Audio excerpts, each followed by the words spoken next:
The Octa Research Group says nationwide daily cases will remain at the 30,000 level in the coming days because of rising infections in the provinces. But cases in Metro Manila are on the decline at over 9,000 yesterday, down by half from 18,000 last week. If the trends continue, we're projecting about 2,000 cases, more or less 2,000 to 3,000 by the end of this month.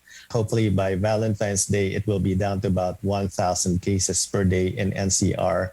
And by the end of February, these are my new projections, it could be down to about less than 500.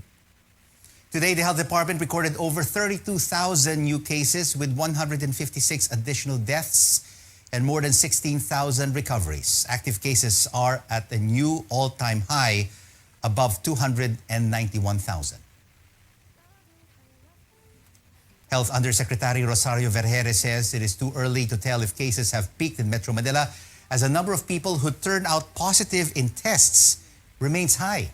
COVID-19 is the second leading cause of death among Filipinos in 2021, according to data from the Philippine Statistics Authority.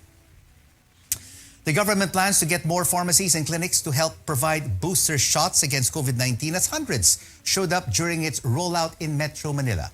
We have more now from Stanley Gahete. On its second day, more pharmacies and clinics joined the pilot testing for the rollout of COVID-19 booster shots. This is part of the government's effort to increase the number of vaccinated individuals by making the vaccines more accessible and available to the public.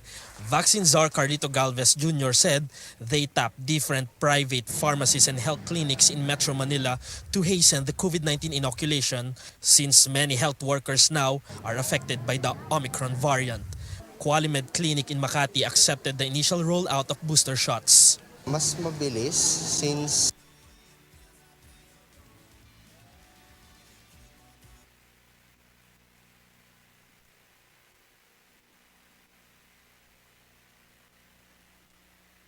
dito ako nag-work, so dito na ako dumirect. Different pharmacies and clinics in Metro Manila.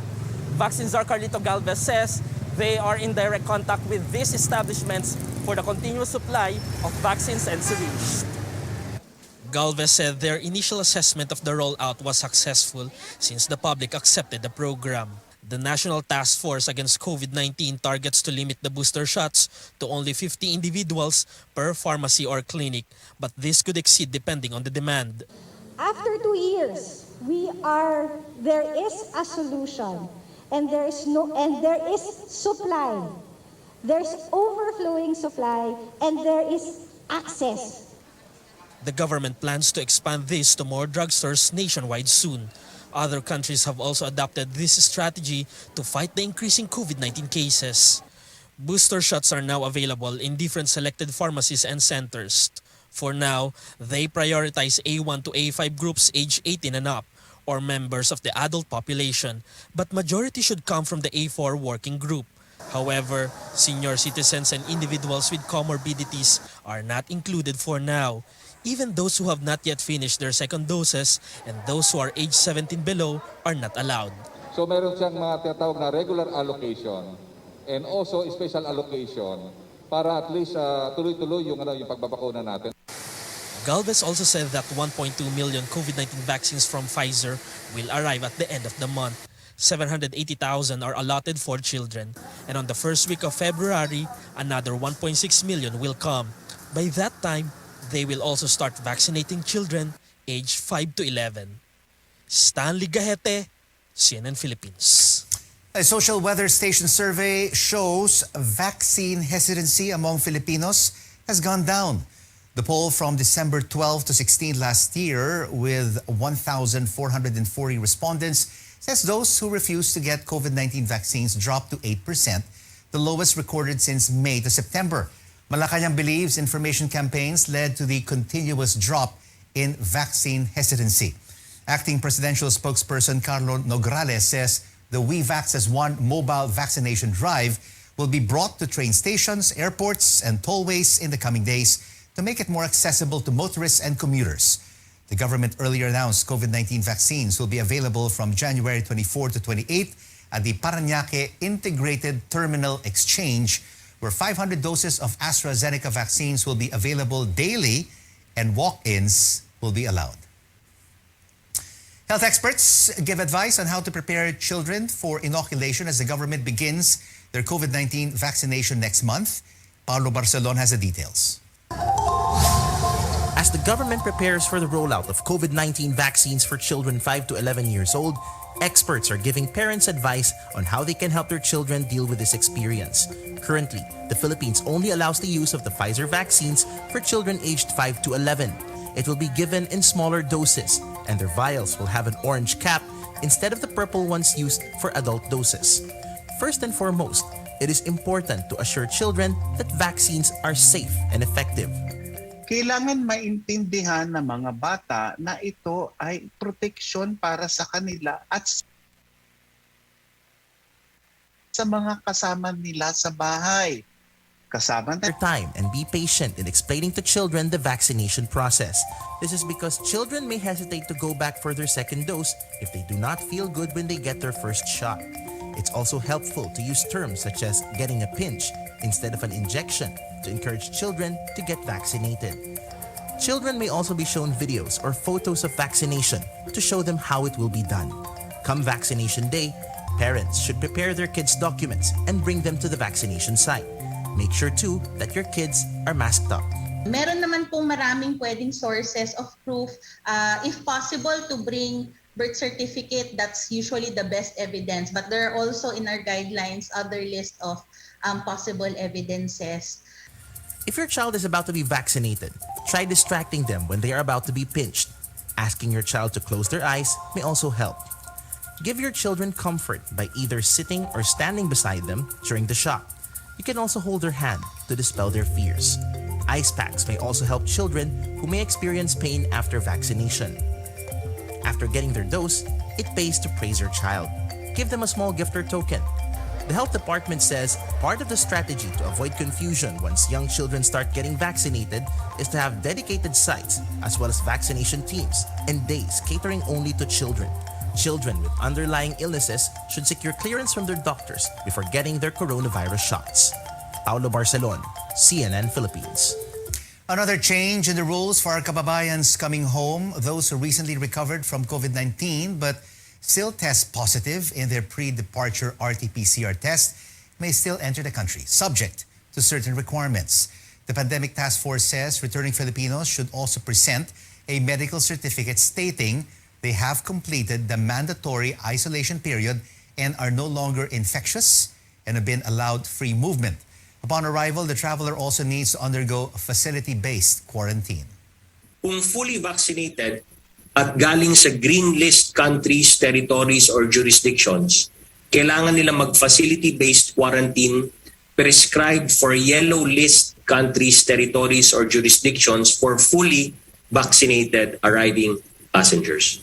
The government earlier scrapped the mandatory quarantine for fully vaccinated travelers from green list countries.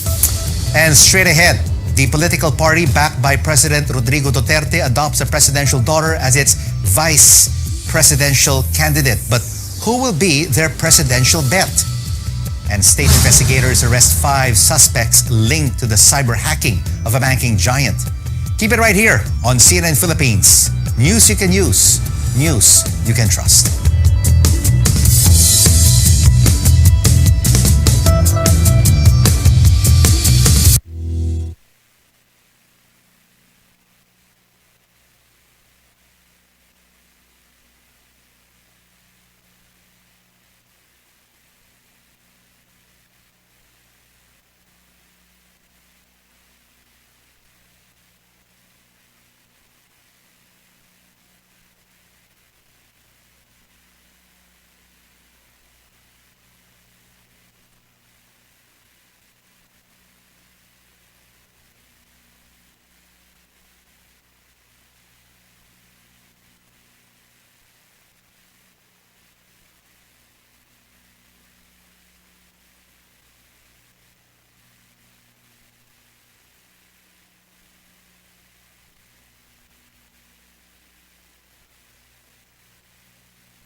right, where we go local polls in May. The printing was scheduled last week, but due to some technical issues, COMELEC only started printing the first batch of the ballots last night.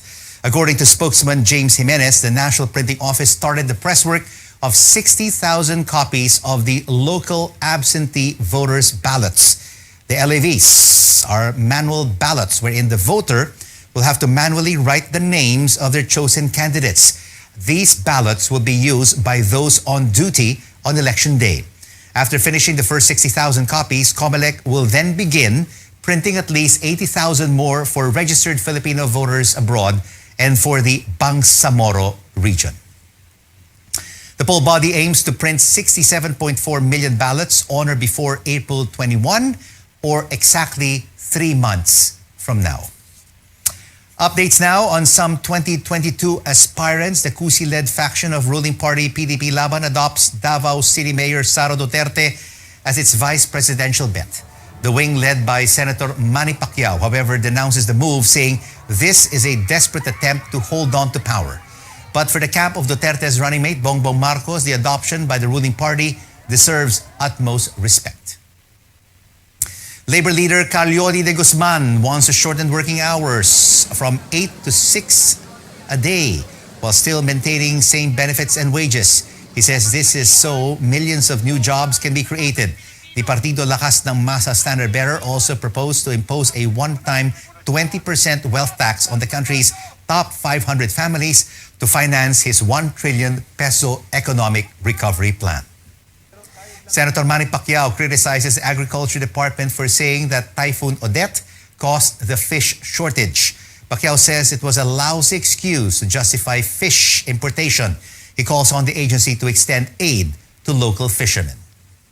Supporters of Vice President Leni Robredo in Bicol urge their kababayans to remain calm amid news that 11 Bicol mayors have pledged to support Marcos. As of now, only 2 town mayors have expressed support for Robredo. The group is giving the other mayors until tomorrow to give their side on this matter. Senator Ping Lacson vows to carry out the criminal justice system fairly. Lacson also looked into the viral case of the 80-year-old man arrested for supposedly stealing mangoes in Pangasinan.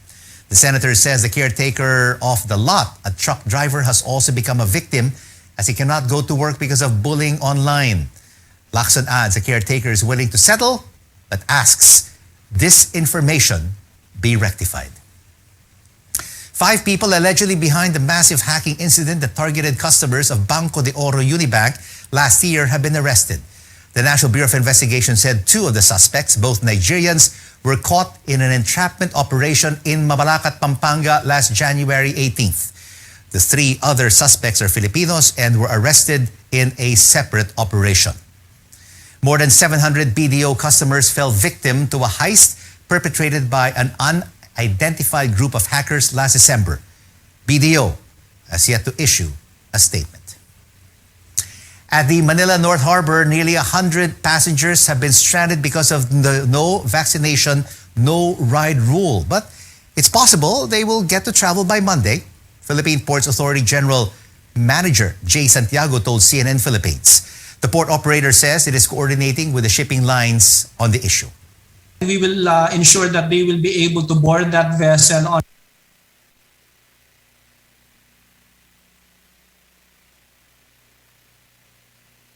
Monday so that they will be in Zamboanga by late Monday or Tuesday. I have also instructed our port management office in Zamboanga to make representations to the city government of Zamboanga to allow them to proceed by way of exception out of humanitarian considerations and out of compassion. Well, the passengers have been stranded since Monday and have been provided food and cash assistance, and some were given vaccines. The PPA calls on local governments to adopt common requirements and prevent confusion among travelers. Moving now to stranded overseas Filipino workers, an OFW group is calling for immediate assistance to those affected by the ongoing travel bans. Hong Kong and Taiwan have tightened restrictions on the entry of migrant workers amid the surge in cases fueled by the Omicron variant. Migrante International urges the government to provide stranded OFWs with a 10,000 peso cash aid and flight rebooking assistance, as well as free RT-PCR tests and temporary shelter in Metro Manila. Despite most Omicron cases being mild so far, the rise in hospitalizations and infection among health workers are also impacting services for other illnesses.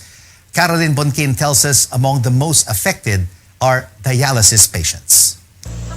At the age of 56, dialysis has been Ferdinand Miraña's lifeline. He's suffering from a stage 5 chronic kidney disease and diabetes, requiring him to go on dialysis twice a week. But he caught COVID-19 infection early this month. With hospitals full and short on staff amid the latest surge, Ferdinand's daughter says it was hard to find a dialysis center for COVID patients. Try po akong tumawag sa one hospital po man, pero 1 week na po, wala pa rin po talagang nakahanap na hospital para sa kay Papa. For 2 weeks, Ferdinand didn't get his life support treatment. He was at home waiting to find a hospital. A friend lent them oxygen supply to help ease his symptoms. For a dialysis patient, a missed treatment could be life-threatening.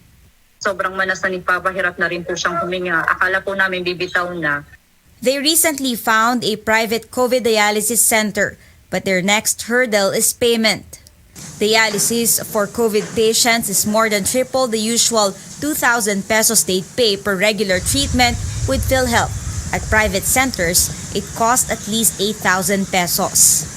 Kaya po sobrang hirap kami kasi syempre dalawa lang po kami nagtatrabaho sa pamilya. Medyo kailangan po talaga namin pumayod para lang ma-reach po yung 8,000 po na kada session po. Kaya siya ganun kamahal kasi po yung danger din po na kinakaharap ng mga nag-a-assist po ng mga sa nurse ng dialysis center po. Kaya ganun daw po kataas. The National Kidney and Transplant Institute has been full in the past 2 weeks and is now referring patients to other dialysis centers. Over 500 health workers are under quarantine, so they had to close down 7 units with 150 beds.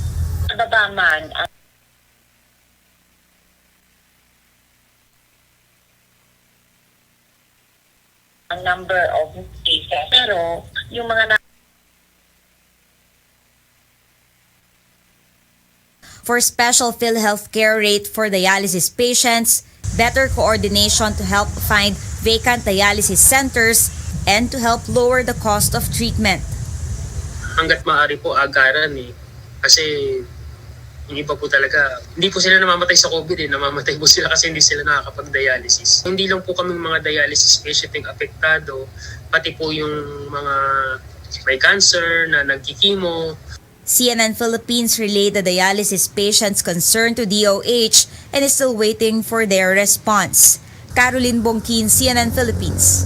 Returning now to our lead story at this hour, Northern Samar is under alert level 4 until the end of the month due to higher COVID-19 transmission and healthcare occupancy issues. For more on the situation there, we go above and beyond the headlines with Dr. Ninfa Caparroso-Cam, Northern Samar Provincial Health Officer. Doctor, thank you so much for joining us. Kamusta po ang situation ngayon sa Northern Samar? Ilan po ang mga kasong naitala ninyo ngayon?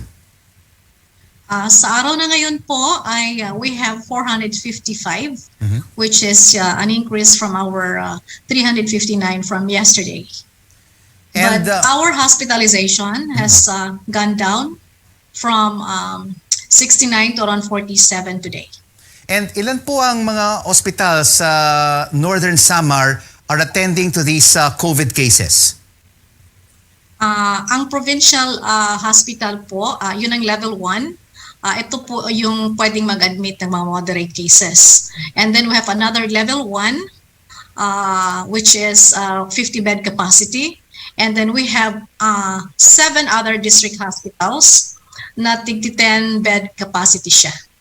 And among these cases that you have seen over the past week, Doktora, are there more patients admitted and needing critical care, or are there more mild to moderate patients isolating at home? We have more mild to moderate, but the thing is, we have more incidental, I would say incidental COVID patients. Ba't ko nasabing incidental? Pumunta sila sa hospital not because they're having symptoms of COVID, but ito ay manganganak, ito ay na-aksidente. It so happened that we did a swab and then nag-positive sila. So, diretso sila sa COVID ward. So, konti lang yung talagang pumupunta dito sa amin for COVID signs and symptoms. In fact, no, nung tataasan ng aming cases, no, I guess the highest that we have at the provincial hospital is 63. Aanim lang yung talagang nag-moderate na nangailangan ng oxygen.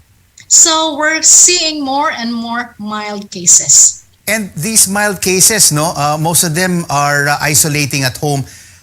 Minomonitor niyo po ba itong mga patients who have COVID in their respective residences?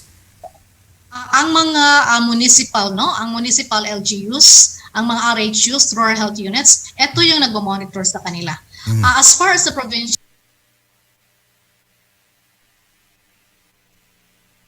hospital is concerned, we are monitoring those na na-admit dito sa aming COVID ward and our healthcare professionals who are in our isolation facility. So, in terms of monitoring, yes, we do in terms of the numbers, no? How many are in isolation or in quarantine in different municipalities. Doktora, yung Department of Health Eastern Visayas came out with an advisory, no? Northern Samar is part of Eastern Visayas.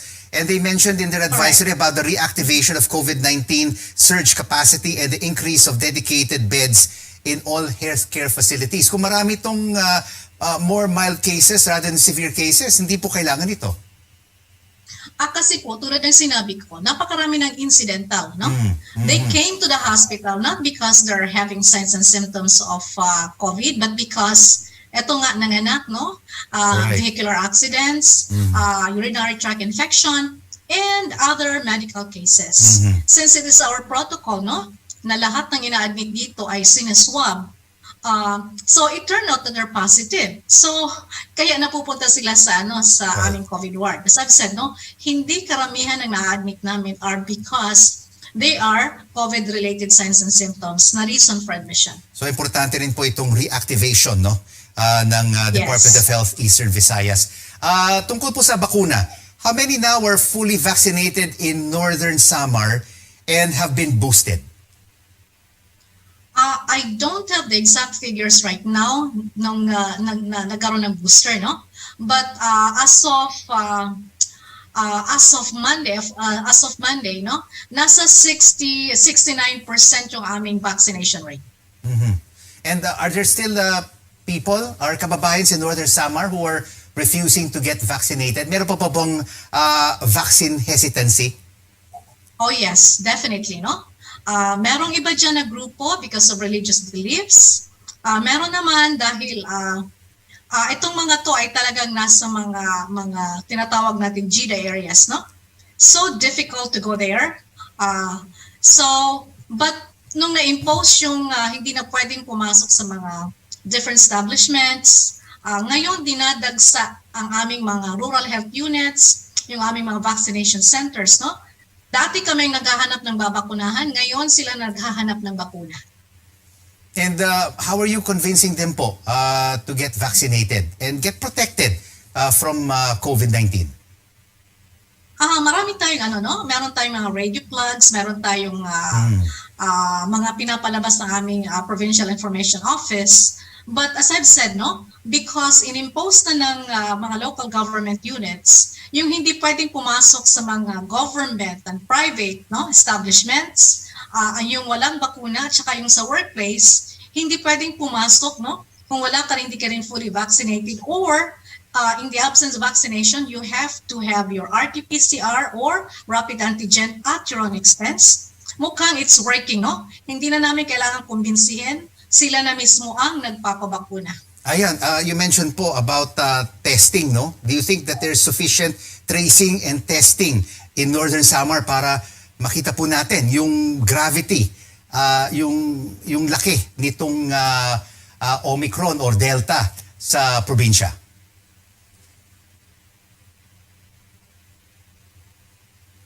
All right, we've lost our connection to Dr. Ninfa Akam, and we would like to thank her for joining us on Newsnight. That was Dr. Ninfa Caparoso-Cam, Provincial Health Officer from town, in tears online. Keep it right here on CNN Philippines. News you can trust.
Glad you're staying with us on Newsnight. COVID-19 pushes back British singer Adele's Las Vegas residency on the eve of opening night. An emotional Adele apologized to fans on Instagram, saying that half of her team caught the virus. Tickets for the show sold out in 6 hours back in December. I'm so upset and I'm really embarrassed, and I'm so sorry to everyone that's travelled again. I'm really, really sorry. I'm really sorry. We're on it. We're going to reschedule all of the dates. We're on it right now. In a concert residency, an artist holds a series of shows in an exclusive venue. Adele's was scheduled to last until April 16th at Caesars Palace Hotel. Well, plans have been laid out for a new film studio that will get Hollywood stars a lot closer to the actual stars above. Well, Variety magazine reports that Space Entertainment Enterprise, or SEE, the company co-producing Tom Cruise's upcoming space movie, is set to launch a zero-gravity production studio. SEE wants the module to also contain a sports and entertainment arena and a content studio, all in outer space. Well, it's called SEE-1, and the company plans to build it by December 2024. That will be awesome. A studio in space. And that's it for now. Join me again on The Final Word at 9 tonight. I'm Rico Hizon for Newsnight, where we go above and beyond the headlines. Good night.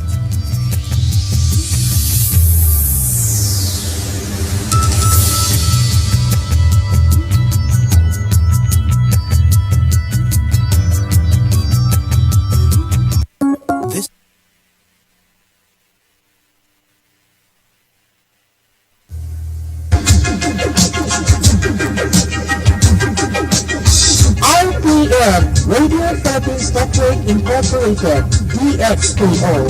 Process sa sinag-utso sa dalan sa inyong radyo. RPM DXKO, ang radyo ronda dili sa nagdalan sa Cagayan de Oro. Sigahan na may ganaon sa katawan, ang daw serbisyo sa tanan. Ang RPM DXKO radyo ronda sakop sa KBP, kapisanan ng mga broadcaster ng Pilipinas.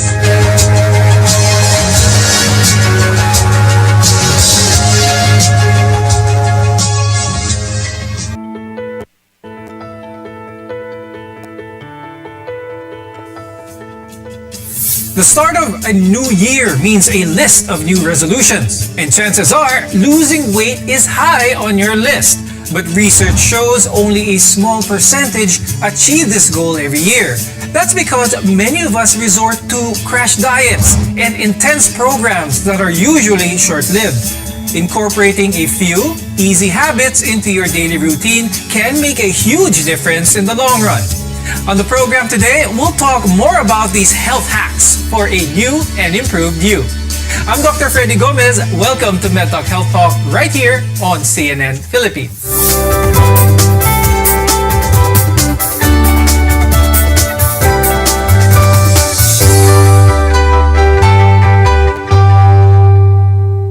Staying healthy means taking steps in your everyday life to care for your body and your mind. Our guests today are here to tell us more. With us is Dr. Oye Balburias, who is a functional medicine practitioner from the Medical City. Also with us is Dr. Candy Drilon Dalman. She is a functional and integrative medicine specialist and the founder of Centro Holistico. Thank you both for joining us on the program. Now, earlier on the show, we mentioned that losing weight is a common goal for many. But where do you start? Now, if you're determined to be healthier, it begins with a good morning routine. Dr. Candy, let's start with that. Why is it so important to hydrate? Why can't I just drink whenever I'm thirsty? Okay, when it comes to water, our bodies are made up of 70% of water. So, of course, first thing in the morning, you slept for at least, let's say, 8 hours. That whole time, wala kang tubig. So, it's very important that first thing in the morning, you jumpstart your body with a glass or maybe 2 glasses of water. So, one of the things that I suggest to my patients is actually putting some lemon in your water because, number one, lemon has high levels of vitamin C, folate, potassium, and other types of micronutrients that can actually help you produce your energy molecules or the ATP. And because our water nowadays is distilled, so nagiging hard yung water natin or nagiging medyo acidic. So adding some lemon into it can actually put back some of the nutrients that is actually supposed to be in your water. Now walk us through para sa mga hindi sanay na uminom ng tubig with some citrus fruits infused with it or some other elements. How do they do this? Ano bang ang guidelines natin dito? Basta malinis yung tubig, make sure that it is filtered water. That is totally okay. Now, some people, they don't like, adding citrusy fruits, or you can actually add other things. For me personally, I like adding herbs into it, like mint or rosemary sometimes. Just add other fruits also so that you can infuse more nutrients into your water para magkaroon siya ng konting lasa. Pero Dr. Candy, can this be the normal water na inumin nila all throughout the day? Ito na yung parang pinaka-standard water na iniinom nila. Yes, definitely. You can do that. In fact, it actually has more health benefits because aside from the healing powers of water, you add more micronutrients to your day. So para kang umiinom ng vitamins all throughout the day. Very good tips from Dr. Candy. So I suggest to our viewers, the night before you go to bed, have 2 glasses of water ready so that when you wake up, you're ready to drink and hydrate. It's harder to stick to a diet when you don't plan ahead. Dr. Oye, could you tell us more about the benefits ng pagplano ng meal or being prepared with a grocery list whenever you go to the grocery store? It's important for everyone to recognize that actually when you say the word diet, it means you're removing something. No? So, but every macronutrients, fats, proteins, and carbs are all equally important for our body system. No? So, it's important to know what are your deficit of, especially if you have chronic conditions or diseases, so that you can utilize and create a meal formula and a meal structure that will serve as a medicine for your body in order for you to provide the necessary needs or nutrients or the unique needs of your body. Meal planning really is a great way to make sure that you're eating a well-balanced meal. Dr. Oye, anong mga tips ang may bibigay mo sa mga viewers natin, especially those na beginner pa lang sa meal planning? First and foremost, then when you go to the grocery, so try to go to the side, no? So we're in vegetables and fruits and all those whole real processed foods are there, no? And of course, mas maganda nga if you really have a list, especially if you know what are the nutrients that you are depleted of and you know the foods that contains all of those nutrients, then that should be part of your fresh list of foods that you should be consuming and on a daily basis. So eventually, you'll find a process that works best for you and your family. But if there was one thing in the typical diet of a Filipino that in your opinion creates the most damage, na mas maganda na wala, what would it be? There are foods that are highly processed or ultra-processed. So ito talaga yung wala ka nang nakukuhang nutrients at the same time full of preservatives, additives pa. No? So anything that is packaged or processed is something that you need to think a lot before you put it in your mouth. No? So when we talk about food, Doc, the first is that we talked about foods that are whole, real, and really unprocessed. So that's what we mean by food that will nourish the body. Everyone knows that simple sugar or table sugar is a leading culprit when it comes to weight gain. Dr. Candy, what are some good alternatives to table sugar? Okay, so number one, the reason why we don't like table sugar is it's actually stripped off of a lot of the nutrients. So eating something sweet like fruits is still better because even if it does have some sugar, it also has other micronutrients that will help you burn off the sugar in your body. So as alternatives, ang number one na naririnig ko recently, and one of my personal favorites that we always have in the house is stevia because it comes from leaf extract. So kumbaga, yung aside from the pampatamis, there are other nutrients also from stevia. Now, my other favorite also is cocoa sugar because the glycemic index is actually lower as compared to your table sugar. And it also has other nutrients. And it's considered more of a whole food. So, hindi siya as nakaka-trigger ng insulin as compared to your table sugar. Now, my other favorite is yakon. So, it's actually mukha siyang gabi. It's a very sweet root crop and it has a lot of minerals also. So yung ginagawa ng iba, they blend it and then they can mix it in with their with anything that they want to sweeten up, or yung iba ginu-juice nila yung yakon and then that's what they mix in their drinks or in their other things that they want to sweeten up. So those are very, very good alternatives. Now, these are just some of the health hacks that can go a long way for your diet, but this needs to go hand in hand with some form of physical activity. How can we make sure that we get enough exercise in the middle of our busy schedules? When we return, we'll give you some fitness hacks for your workday. Stay with us here on Med Talk Health Talk, your partner in healthcare.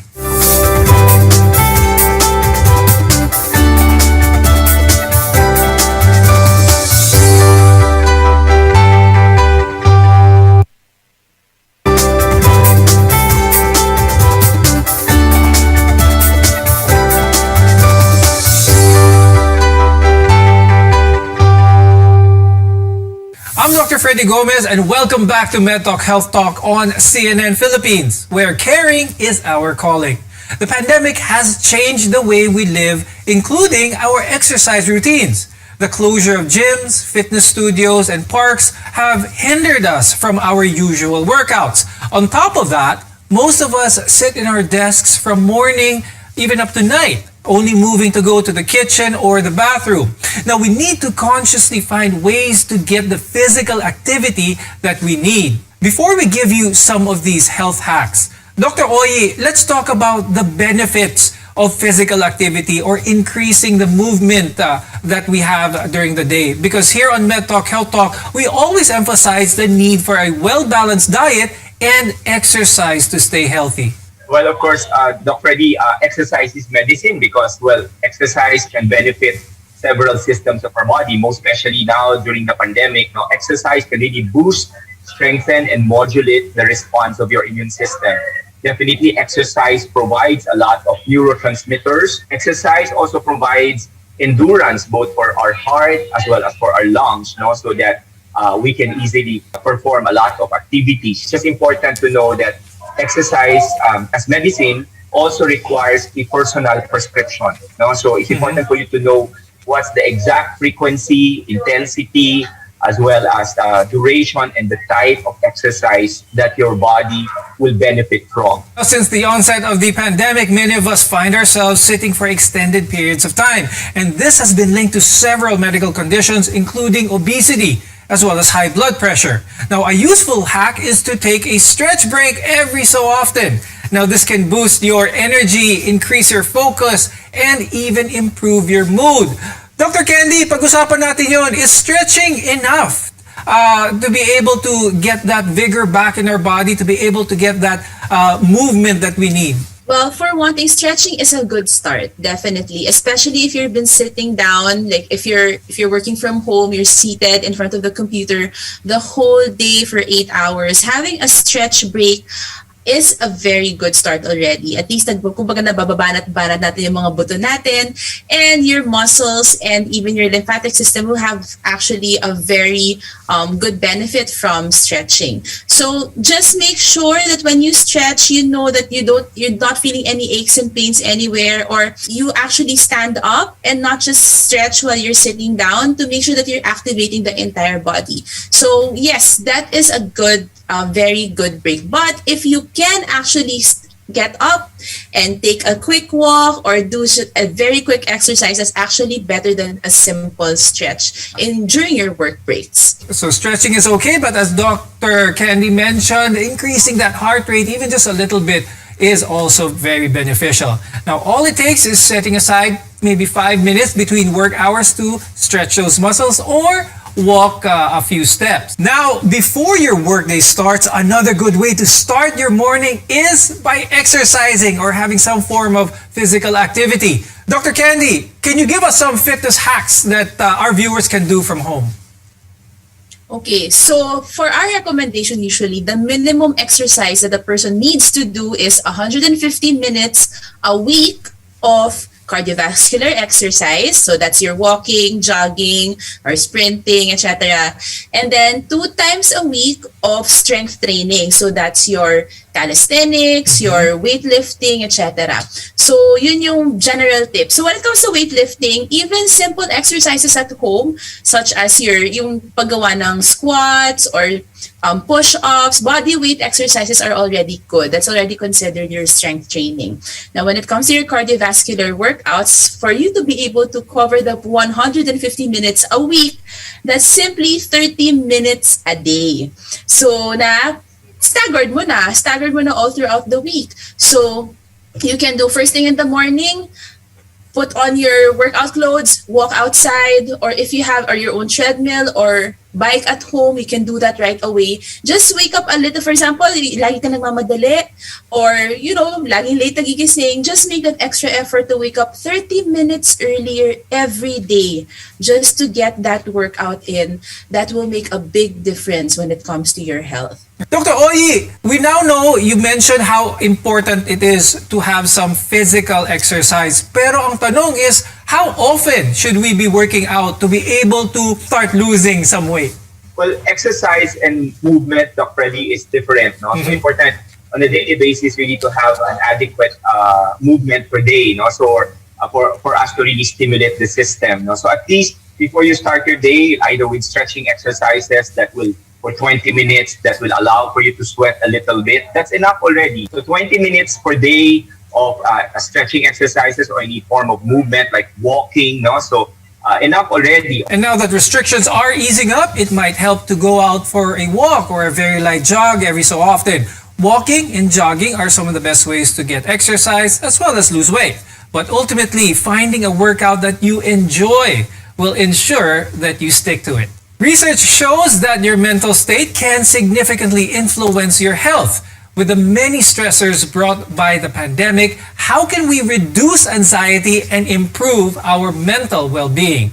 More health hacks when we return. Your health is our mission here on MedTalk Health Talk.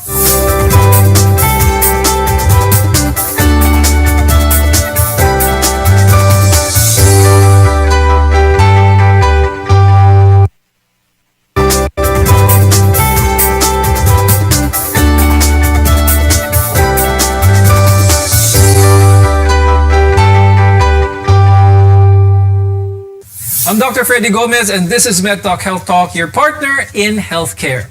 When it comes to keeping healthy, it requires a holistic approach. Your physical health is only one part of the equation. Your mental health can also significantly impact your overall well-being. A great hack to care for your mental health is to meditate. Dr. Candy, what is meditation? Why can it be very beneficial for people who haven't tried it before or who are high in the stress factors? When you do meditation on a regular basis, it can really help increase your awareness about yourself and your surroundings, and at the same time helps reduce stress and helps you develop some more concentration. So it will really help you clear your mind, make you focus on what you have on hand. One of the practices that can help is really meditation, is really to lower down your stress levels. When you feel less anxious about everything around you, more focused on yourself, you actually can lower down naturally your cortisol levels, which is the stress hormone. And when you lower down your cortisol levels, everything else that follows with it, like it will help lower down your inflammation in the long run. It will give you a lot more benefits and not just, reducing stress. Now, Dr. Oyi, how strong is the connection with the mind and the body?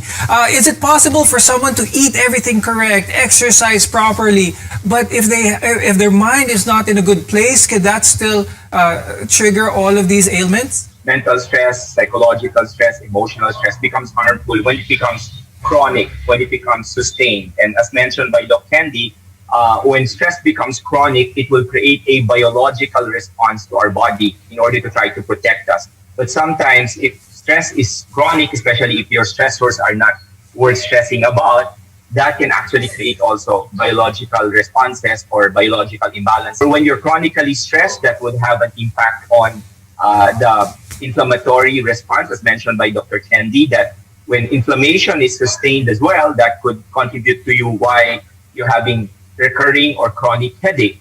So everything in the mind, the body is connected. Now, Dr. Oyi, for those who have never meditated before or are new to this, how is this done? Ano mga tips ang pwede mong bigay for beginners? Can this even be done on the go? Well, it can be done anywhere as long as mentioned by Dr. Candy, this is a mindfulness exercise, being self-aware. So there is what we apply, we call it soft belly breathing, wherein you maximally inspire through your nose and slowly exhale through your mouth, just making sure that your belly is soft and not tight. So it takes a while, it takes practice, but if you constantly do it, meditation, that's soft belly breathing, for at least 10-15 minutes before you start your day, that's going to really make you resilient against any type of stressors. Another simple health hack to improve your mental well-being is a good cold shower. Now, while most of us usually prefer warm showers, some studies show that using cold water can actually have some benefits. Dr. Candy, is there any truth to this? What kind of benefits can people get by taking a cold shower? I used to take a lot of warm showers myself because, galing aircon, gusto natin warm. And our body's natural temperature is actually warm, diba? So when you take a cold shower, parang feeling mo na stress yung katawan mo. But actually, there are some studies that shows that taking a cold shower can actually really help the body. Like how? One is it can reduce your stress levels over time because every time you take a cold shower, there is a little bit of stress in the body. And then if you do it on a regular basis, nagkakaroon tayo ng what we call hardening. Okay, hardening or parang nasasana yung katawan in that stress. So when you do this on a regular basis, the little stresses that will pop up every day of your life will not be as stressful for you anymore. So it will help you build resilience. So that's how a cold shower can help, especially for your nervous system. So it can also help with weight loss. How? Studies show that when you take a cold shower, it activates your brown fat. So you actually have two types of fat. So your white fat and your brown fat. So it's the brown fat that can help with burning of the calories. So when you take a cold shower, just a simple cold shower once a day when you wake up, it will make you more alert. It will also help activate the burning of your calories by activating that specific fat. So that's your brown fat. Very good. Now, as a reminder to our viewers, don't use cold showers as a replacement for other prescribed medical therapies. And it's always good to talk to your doctor first before trying anything new. Now, it's completely understandable to feel stressed and anxious, especially in today's reality. But remember, you have the power to look after your mental and physical health. These are just a few tips to help improve your whole well-being. Thank you, functional medicine specialists Dr. Oyi Balburias and Dr. Candy Drilon-Nalban for sharing with us your very good insights. Maraming salamat sa inyo. I'm Dr. Freddy Gomez, and thank you for watching MedTalk Health Talk on CNN Philippines. We'll see you again next time.